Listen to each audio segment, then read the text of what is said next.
ठरलं तर मग या मालिकेचा पुढील भाग आपण इथे पाहणार आहोत. आता इथे अर्जुन खरं सायलीला म्हणत असतो, सायली खरं सांगू का, माझं चुकलंच. मला आता सगळं काही समजते की दिवसरात्र तू ह्या घरासाठीच किती करत आहेस.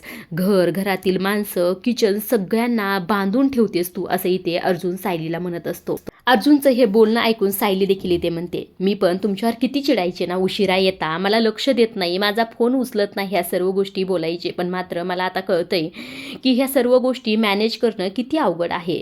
आता सायली असं देखील म्हणते की उंबरठ्याच्या आत घर नांदतं आणि उंबरठ्याच्या बाहेर खरं तर कर्तृत्व गाजत असतं, असं इथे सायली अर्जुनला म्हणत असते. आता सायलीचं हे बोलणं ऐकून खरं अर्जुन तिच्याकडे प्रेमानेच पाहत असतो आणि म्हणत असतो की एक बाजू खरं तर सांभाळील ना बायको, तर दुसरी बाजू आपोआप बॅलन्स होते. ही गोष्ट खरं तर दोघांना इथे समजलेली असते. तुम्हाला जर अशाच मालिकेच्या अपडेट जर जाणून घ्यायला आवडत असतील तर आपल्या चॅनलला जरूर सबस्क्राईब करा आणि या मालिकेचा पुढील भाग पाहायला देखील अजिबातच विसरू नका. धन्यवाद.